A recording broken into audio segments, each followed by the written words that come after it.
Hello and welcome to the Spiked podcast. I'm Fraser Myers, and joining me this week, as ever, we have Spike's deputy editor, Tom Slater. Hello. And Spiked columnist, Ella Whelan. Hi. Coming up on the show, vaccine passports and the pingdemic, Dominic Cummings, and the Tories' authoritarian streak. So, we're out of lockdown. The mask mandates are over pretty much everywhere, apart from a few select places. But we're sort of heading towards something slightly more authoritarian still, potentially. The government is going to introduce vaccine passports in September. Tom, what do you make of this? I think it's a really alarming move for a couple of reasons. I mean, all of us have talked about vaccine passports until we're blue in the face. It's deeply authoritarian. You create a two-tier society. In a free society, you should not make people's ability to access certain public spaces and to engage properly in social and cultural life contingent on their health status. I mean, it's just a very alarming thing to do, which is why, 20 years ago, people like Boris Johnson were saying he would eat an ID card if he was ever asked to present it. Becoming a papers, please society is a problem. All those arguments are very well made. I think the thing that's more explicit in this recent kind of round of discussion about vaccine passports, because it's been very kind of on again, off again in the past few months, really, is how cynical it is. I mean, it's quite clearly a threat and kind of a bluff, really. I mean, the way in which they took away the ability to potentially still get into a venue which required a vaccine passport if you had a negative test made it very clear what this is about, which is trying to get the under 30s to get vaccinated, because there's still a large proportion of them who have been offered the jab and either haven't got around to doing it or have actively rejected it. So it's just a sign that we've gotten into this phase where everything is just so incredibly cynical, and that it's almost acceptable because of this greater goal of tackling COVID to threaten your own population, to kind of bullshit them, to bluff them. And that's something which on its own terms, I think is very alarming. We talk a lot about the way in which fear has been used and which threats have been used, the Brexit referendum being a perfect example. But when Remainers were going around talking about the economic Armageddon, when David Cameron gets up and saying this is going to hit you in the pocket, we didn't expect him to submit us to that economic Armageddon himself personally. But in this situation, it's just the threat is made and delivered by the government.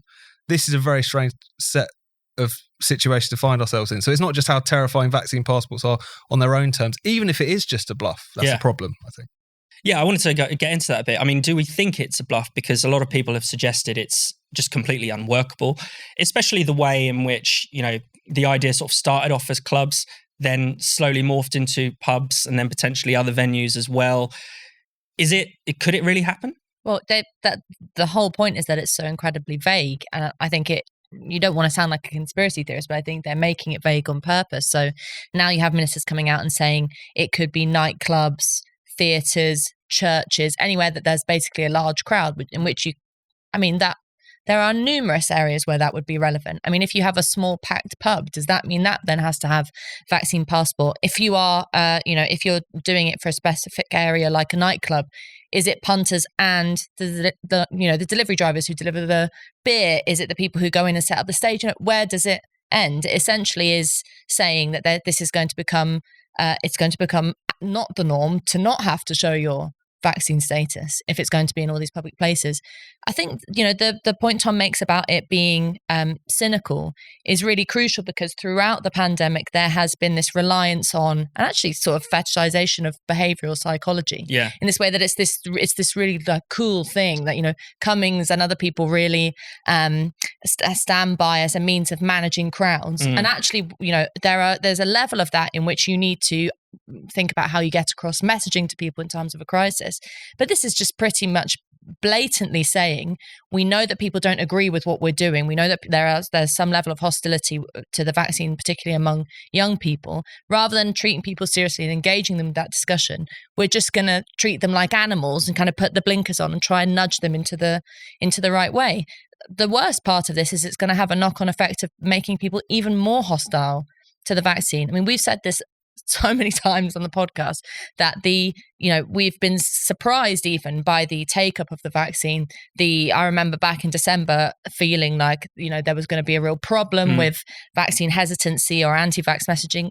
It really hasn't been. The queues of people all over the place. Actually, young people are now trying to bypass the 8-week rule for Pfizer to try and get it earlier because they want to go on holiday. It's all positive. And yet they're clamping down in this way, which is going to make reasonable people who aren't nut jobs think, hang on a minute, why are you trying to force this down my throat? There has been some backlash in Parliament, for instance. The Lib Dems have said that they're going to oppose it. Labour has been almost trolley-like as the government, which I think is interesting. First saying, no, we don't want this, then saying, oh, maybe it's okay if people have a negative test. What's interesting is that they haven't yet used, or I haven't heard a Labour frontbencher use the word freedom or civil liberties. I mean, what do we make of that? I mean, a human rights lawyer as their leader as well. I mean, it's ridiculous. I mean, Mark Simpson made this point on Twitter. He said, throughout the pandemic, they've just posed as the party of competent tyranny. Yeah. I mean, that I think perfectly sums it up, which is to say, but we basically back everything that you do, but you're just not doing it very well, are you? Aren't you terribly hopeless? And aren't you giving contracts to your friends? I mean, that's basically the Labour critique at this point. It's been interesting to see that even at certain points, Starmer has resisted even trying to take on this issue. I mean, at one point he suggested that vaccine passports were un-British, but it was a very vague kind of quote. But he hasn't engaged on the substance of that debate at all. And throughout lockdown, that's been the fascinating thing, is that you do have this human rights barrister on the opposition benches who has at no point even raised a peep about any of these issues. Such is the ridiculously cautious game he's been playing over this pandemic. Yeah, I mean, perhaps we should have locked down a week earlier is this kind of substance of his critique. The other thing that is kind of causing chaos at the moment in the country is the so-called pingdemic. The most annoying coinage of all time at this point. Yeah, I liked it the first time I heard it, to be fair. But a record 600,000 people were sent a message to isolate, to self-isolate by the NHS app last week. For the first time in the pandemic, weirdly, despite all the lockdowns, we're now finally seeing shops starting to close, supply chains starting to break down in a very serious way. I mean, how did the government not see this coming? Well, how did they not see so many things coming? It's a classic case of sticking to the rules and sticking to, quite simply just bureaucratic rules of following an algorithm rather than thinking sensibly about these things. So if you have in a supermarket or in a care home or in any place that's, integral to the running of society, 40% of your staff getting pinged, you've got a serious problem. And any sensible person would then make the decision to say, right, test away. Yeah. And those of you who are negative, come back, because there is no point in doing this just for the sake of doing it. We're now in the ludicrous situation in which Boris Johnson, Sajid Javid, Rishi Sunak, and now Keir Starmer, having laughed at Johnson and Prime Minister's questions, are all isolating because they've either been pinged or Keir Starmer's kid is tested positive. And there is no sense of the magnitude of what it means to be in position of political power and how you should do everything you can to remain in person in Parliament. Test yourself hourly if it makes you feel better. And as long as you're negative, come back in. I mean, it's a really childish way, actually, of dealing with what is a very serious situation. And it's also completely impractical because the same arguments that people have been making throughout the last 15 or however long we've been through this now months, that many people who can't afford to take time off work, who can't afford to self-isolate, won't. Yeah. And so the system is unequal, it's impractical, and moving out of the pandemic, it kind of shines a negative light on everything, which is that most people will, if they're pinged, test negative because they've either been vaccinated or had the virus. Yeah, I mean, that's the point to emphasize, isn't it? That, there has never been a sensible isolation policy throughout this period. And now, people are isolating when they've been double jabbed, when they're testing negative for the virus. I mean, it's complete nonsense. I mean, the two, because it was last week, I think in total, including the pinged people and all the school kids and all the rest of it, and people who've actually tested positive, it's like 1.8 million people sent in self-isolation. Two biggest groups, that's school kids and people who've been pinged. Now, school kids, as we know, it's these big bubbles. There's no guarantee that they would necessarily even have come into close contact with someone who was the positive case in that bubble. And then, of course, the app, as we know, is not exactly a perfect instrument, shall we say. There's stories abound of people getting pinged because their next door neighbour, who they're separated via a brick wall, has tested positive for coronavirus. So it is incredibly chaotic. You wonder why it has to be the 16th of August, why it can't possibly be brought in sooner. We've now got into this kind of special pleading industry by industry as to who should be put on this scheme that Johnson and Sunak were hoping to jump on, where you just test and be able to go back to work at the same time. Is there really a scheme? I think a lot of people thought they made that up. Well, Gove did get on it earlier, as well as various other government ministers, so it seemed to be pre-existing. But the reaction to that whole will they, won't they sort of pantomime of going on the scheme was it even worse than Johnson and Sunak trying to shirk their own ridiculous rules? Was this kind of like righteous, you must self-isolate? And you just think, why? I mean, Boris Johnson got COVID and went on telly having COVID. We all know he's had COVID. Yeah. What is the point in this, rather than a kind of, this is what's happened with masks. In fact, in some level with vaccines and vaccine passports and all these kinds of measures, is we're moving away from it being a necessary step to protect vulnerable people, which is what this is all about, is stopping old people from dying. And it's more becoming a, are you the right kind of person? One thing that has been good about the pingdemic, though, is the fact that because you've had transport workers obviously getting pinged en masse and train services having to close, because you've also had, in some cases, I think it's pretty much isolated at this point, but, shop shelves being empty because of the fact that loads of supermarket workers.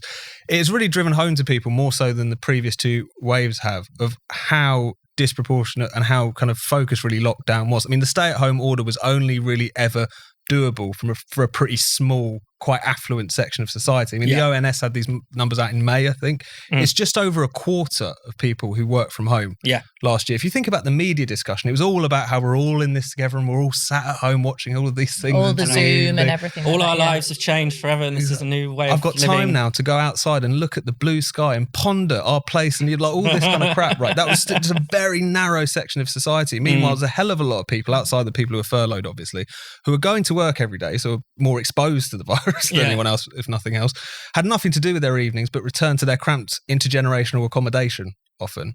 And it just reminds us that in terms of the lockdown fanatics, they have to own the fact that if you wanted to design a policy which effectively protected the affluent but kept working class people out working during a pandemic, if you wanted a policy which allowed the profits of huge corporates to soar while small businesses get shut down and get hammered, it would be lockdown. Now, whether or not you still want to justify it, that's fine. But at the same time, they have to own that. And I think in a way, this pingdemic that we're having at the moment has just reminded people that this wasn't something that we were all in it together. We've never been all in it together in that sense. Are you looking for the perfect gift for the pro-freedom, anti-woke person in your life? Then look no further than the Spiked shop. Tom Slater here is modelling a fantastic cancel culture t-shirt. You can get this or any of your favourite Spiked slogans on a t-shirt, hoodie, tote bag or mug, including ban nothing, question everything, or love Europe, hate the EU. So don't delay, go to the Spiked shop now. And if you're a Spiked supporter, you can get 15% off all of our products. Just go to spiked-online.com/shop now. That's spiked-online.com/shop. You're going to look fabulous. Talking of all in it together, one of the people who was heavily criticised for, breaking the rules early on, probably the most famous rule breaker, was Dominic Cummings. And this week, this is, one of the biggest stories this week. He did his BBC interview with Laura Kuenssberg. He talked a bit about his excuse for breaking the rules back then. He talked a bit about the government's decision-making, the kind of trolley problem, as he often refers to it. But didn't we really just learn a lot more about the man than the people he wanted to criticise? Yeah. What a drama queen is what I thought. What a teenage drama queen. I mean, even to the extent of saying there was more going on with the reason why I went to that castle and it was security threats and, can you give us proof? No, it'll all come out later if I'm forced. It's like, just tell us if it was or if it wasn't. That's kind of pathetic. But on a serious level, the most shocking thing, which I suppose some of us assumed or suspected, but to come out with it in such an outright manner, was his megalomaniac declaration that he and other in the Vote Leave set were plotting to get rid of Johnson, days. Laura Kuenssberg said, month. And he said, no, days, hours after he was elected. And when she was challenged him on that, he said, well, I had to just get things done. Just think, who is this guy? Yeah. But he is purely a creation of the political elite themselves. This is what happens when you have technocratic measures. Everyone tried to paint Cummings as the mastermind of Brexit and some kind of political genius. He really was just a overinflated algorithm man who genuinely at one point believed that he could run the country from in a little room behind Boris Johnson's office. And that should be a warning sign to all of us to take democracy very seriously, because the man who's painted as the figurehead of a democratic movement, the Brexit vote, doesn't understand what the word democracy means. Yeah, I mean, Tom, what did you make of it? I mean, obviously we've heard these kind of sort of anti-democratic musings from Dominic Cummings before. You know, remember when he spoke to Parliament, he talked about how he essentially wanted to appoint a kind of COVID king to oversee the whole process because, you know, democratic government could go swing in this period of crisis. And, you know, he wants people who understands the data and all that stuff. But what did you make of this particular revelation? Because it's really shocking. No, it's really shocking. But as you say, it's of a piece with stuff that he's previously said. You know, his ideal form of government is a kind of dictatorship of weirdos. If you remember that phrase that he used when he was calling for all of these data geeks people and everyone who are really, to really join clever. the civil service. All these really, really clever people who read all the same very niche blogs as him. I mean, I do wonder if part of this was just to try and boost the subscriptions for his Substack. He's on Substack now, of course he is. But the other thing that was interesting about it was one of his alleged strengths, I'm sure there's some truth to this, was his ability to kind of, you know, read public opinion or at least read focus groups to try and understand the public mood, to try and come at the public on their level or whatever with your campaign messaging. This has gone down so badly. To the extent that it's registered at all, it's gone down very badly. I mean, people comparing it to the Prince Andrew interview. Yeah. I mean, his stock with the public in particular was not exactly high after Barnard Castle and all that stuff.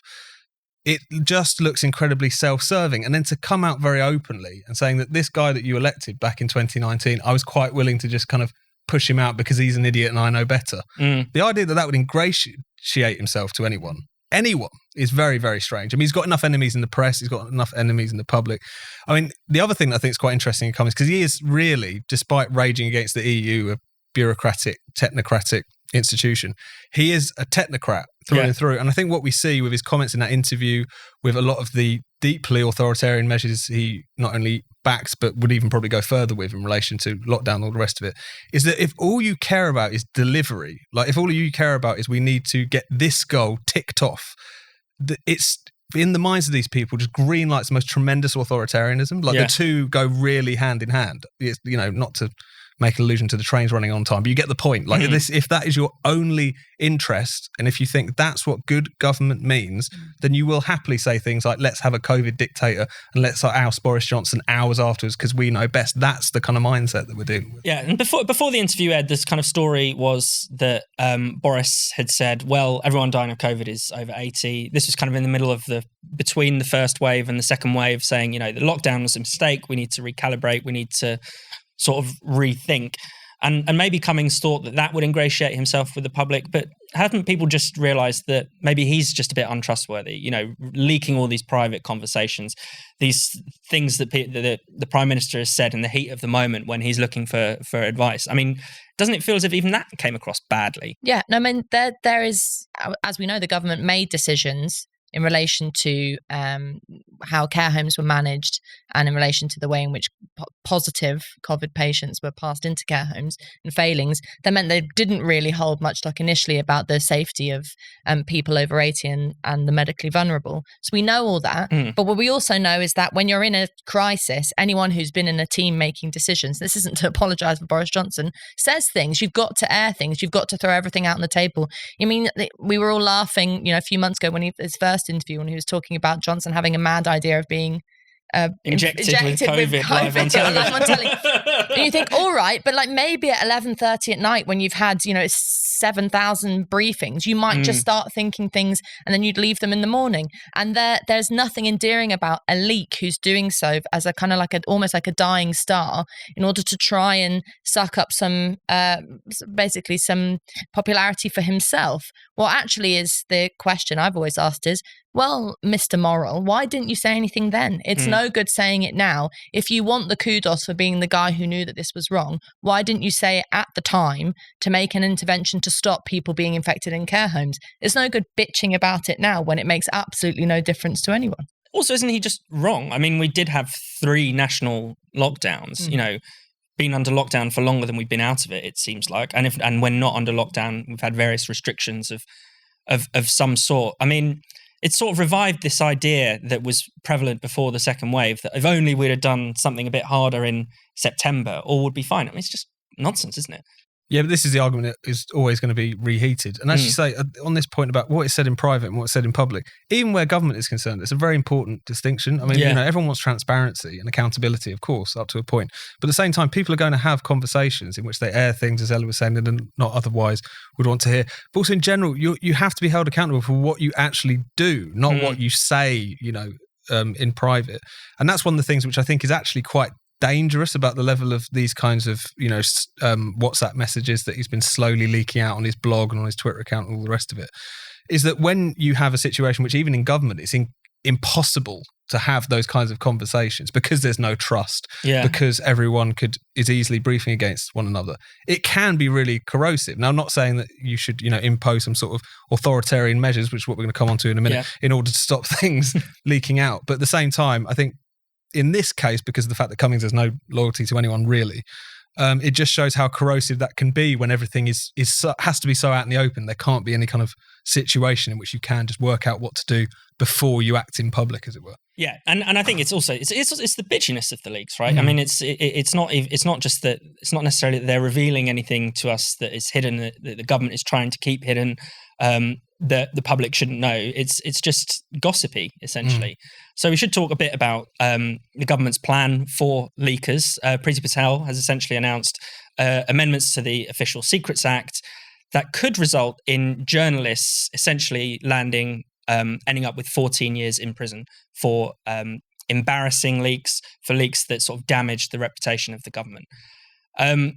This is extremely authoritarian, obviously. But Tom, I mean, is this just of a piece with what we've come to expect now from the Conservative government? Well, going on the past 18 months, it definitely looks like it. I mean, their answer to everything is 10 years in prison. I mean, you desecrate a statue, 10 years in prison. You lie on your travel form, 10 years in prison. You leak government information and secrets to the press, 14 years in prison. This is literally their answer to absolutely everything. Now, of course, this, unfortunately, a lot of these kind of deeply authoritarian kind of measures have been in place for a long time. I mean, in so many different ways. It's not as if everything was perfectly liberal before this government showed up. But if you look at anything from protests to statues to this to that, just the willingness to indulge in deeply authoritarian policies. Now, if we're talking about something like leaking, it's quite clear what they're getting out of this. Governments don't want things to leak. There's plenty of things they'd like to keep secret from journalists and the broader public.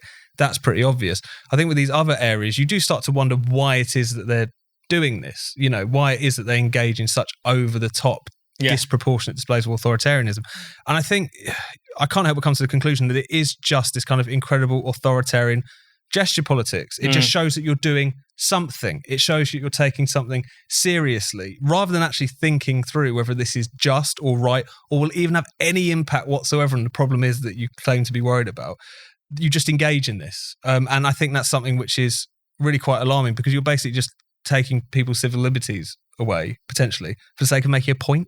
And that, I think, is a very alarming part of all and of it's a lot of this seems to be either enhancing sort of sentences for things that are already crimes. For instance, defacing a statue. It's obviously, you can't go around vandalizing things. Everyone knows that. Or, kind of creating crimes out of nothing. But again, for what seems like political reasons, 10 years for making a nuisance at a protest. It seems as if a lot of the press coverage says that that's sort of in response to Extinction Rebellion. But again, there are already laws that stop you from obstructing people, stop you from, smashing windows and you can't glue yourself to the DLR. It's not fine already. It's not as if they say, well, that's their freedom of speech. That's not what happens. You don't need a new law to deal with that. So as you say, it's just a sort of gesture politics. It's the superficiality of it that's really worrying. So another, Priti Patel's on a roll now, and one of the other things that one she's crackdown after the other. Well, it's, I think, with this thing I'm about to talk about, she's had a hard time around the hostile environment. There has been some pushback in relation to protests. And I think in a bid to kind of curry favour, she's now announced, to the celebration and applause of wide range of contemporary feminists, that she's going to, quote, beef up police powers and beef up laws in order to, for example, criminalise wolf whistling and to do something about street harassment in the wake of the murder of Sarah Everard. Now, the superficiality of beefing up police powers to deal with wolf whistling, which is really what this is about. I'm not even trying to make it sound more ridiculous than it is is appalling, because what you're essentially saying is that you're going to extend police powers to intervene into women's life in a much greater way than they ever have done before. You're cementing the idea that women need protective policies, cementing the sexist idea that the guy who shouts the perverted things really believes is that women are lesser than men and that they are not able to stand up for themselves, because street harassment is all about intimidation. It's got nothing to do with bloody sex education or Me Too or any crap like that. It's a power play. And, the end result is that you have no debate about this in society, and it will genuinely affect women's lives, because it has a knock-on effect for when you come to make an argument about abortion rights or anything like that. When you're talking about women's freedom, in the background, you've got this narrative that women need to be protected and can't make their own choices. So it's incredibly illiberal things happening in the name of women, with no one but Priti Patel and Nimco Ali. I mean, talk about cronyism and all the stuff that we've talked about in this podcast. Carrie Simmons's best mate, Nimco Ali, is at the head of this new strategy and calling for evidence to give Priti Patel the powers to beef up laws. Everyone is there's lots of people, Sisters Uncut and other groups, who are very critical of government when it comes to police overreach in some areas. But when it's police overreach for people they don't like, for perpetrators that they don't like, idiots on the street who shout hot legs or something at you, then they're fine with Men it. in white vans is the typical target of this. But this is a good example as well, because all of this is being talked about in the wake of the horrific killing of Sarah Everard. To talk about wolf whistling. In the same breath as a crime as horrendous and thankfully rare, why it's so shocking, is because these things are so rare.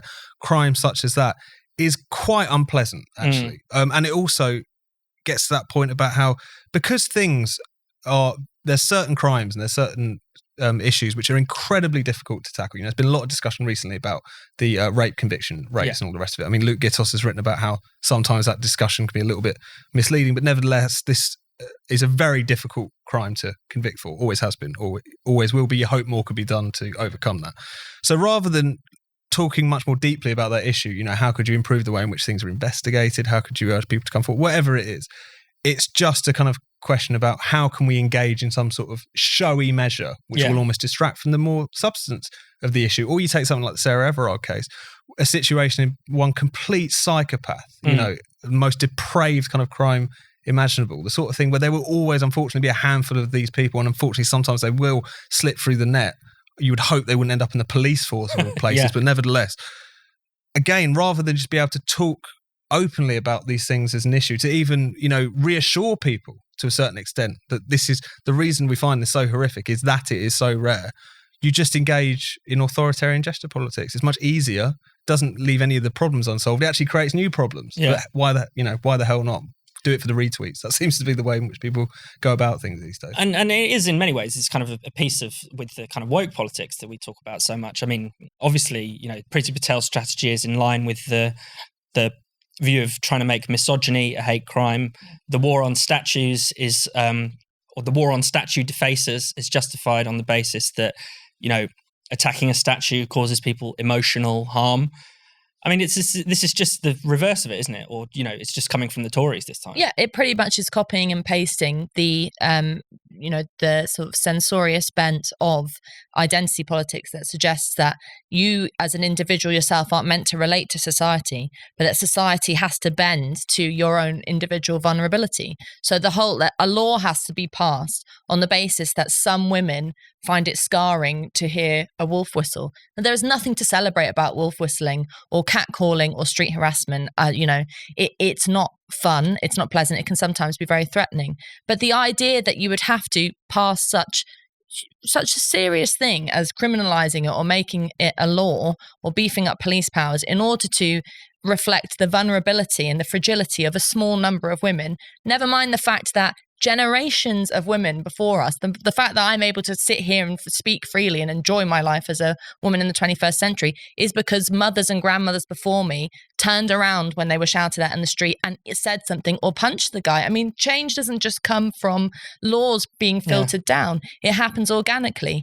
And unless we start asserting the fact that all this kind of gesture politics really only makes people feel more vulnerable and more fragile and more self-obsessed in this kind of horrendous narcissism, the less anything will actually material change for women or anyone else.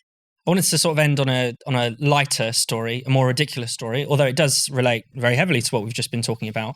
A man in Bedfordshire has been basically slapped with a police record for whistling the Bob the Builder theme tune. Now, this was considered by police to be a non-crime hate incident. These incidents, funny enough, they don't even come from the law. They were just created by a quango, which is even stranger. They can end up on your record. So if an employer, for instance, asks for an enhanced DBS check, they will find out if you've committed a non-crime hate incident. There's been over 100,000 of these incidents recorded in the last couple of years. I think a substantial proportion of those are children doing playground insults. I mean, I've been racking my brains as to think, we don't know that much about this case because it's not a proper crime, so you just don't learn as much about it. I'm racking my brains as to think, what could be racist about whistling the Bob the Builder theme? You laugh, but it's not funny. I mean, like, I'm tempted to chuckle, but for that individual who now has to have a criminal record, quasi-criminal record, but still, that can show up on some checks. That, even having to be addressed by a police officer is no small thing. Having to interact with police officers is a thing that people shouldn't have to do unless they have very definitely committed a crime or need help. And so but the whole nature of this is, of course, Bob the Builder could be racist because what's considered to be racist now is so subjective. And we've talked about this many times, broadened out to such an extent that anything you do could be considered racist, sexist, ableist, any of these ists, if the person who it is directed at considers it to be so. And that's the position of the law. That's not just like that's not a crazy idea off Twitter. It is legally the case that, it's the perception of the victim or any third party that determines whether something is racist or homophobic or whatever it might be. I think the example that really hammered this home for me, I mean, ridiculous examples of this abound, but when Amber Rudd, then Home Secretary, gave a speech about immigration at Tory party conference, and then some academic from Oxford or thereabouts basically registered this as a non-crime hate incident. I don't know if that was later expunged. I don't know if Amber Rudd is in need of an advanced DBS check these days, but nevertheless, the fact that was ever on the tally tells you something. And of course, Fair Cop and all the campaigners who've pushed for more information on this is, it's north of 150,000 examples of these non-crime hate incidents. And we've got to recognise how authoritarian this is, because it can seem a little bit silly. The examples are often silly and people aren't being locked up. But not only is the impact on people's jobs is very serious, what's also quite worrying is that the way in which it's discussed is a kind of way to clock crime before a crime is committed. So you are getting into pre-crime kind of Philip K. Dick territory there, which is worrying. And the other thing, as you say, Fraser, is that there was never an act of parliament that said we need to create this kind of middle ground quasi-criminal category in which we put people that we've got to keep an eye on. I mean, this is really quite alarming, and it's just something which has just sort of grown out of the police quango blob, really. And that is something that really needs to be taken up because of the fact that it just does feel like at the moment, whether with the discussions we've been having about the way in which hate crime will be extended via some of the law commission's proposals, which people have been talking about, extending it to goths and everyone else, through to the hate crime bill in Scotland, all the things that the government has planned. These kinds of laws and measures are proliferating. They're not going away. They're not getting beaten back. And it's only going to get worse. And the thing is, you would think and you would hope that when the examples get as ridiculous as they have recently, not just with non-crime hate incidents, but some of the actual arrests, Darren Grimes getting pulled in for an interview with the police, you would think that's the moment people would start to be like, hold on. But that hasn't really happened. And that's something outside of a lot of noble exceptions, of course, that hasn't really happened. And that's something that's really alarming. The other thing, which is worth saying, is that this whole non-crime hate incident thing has really warped our discussion of hate crime because the two get completely conflated. Hate crime's a tricky category anyway, but nevertheless, the two get watched together. So every so often you see a report saying it's gone through the roof, when a lot of the time it's this that has gone through the roof. It's whistling Bob the Builder. Thank you so much for watching the Spiked podcast. We'll be back right here next Friday. And to make sure you never miss an episode, why not hit the subscribe button and click the bell? In the meantime, why not check out all of Spike's other content at spiked-online.com.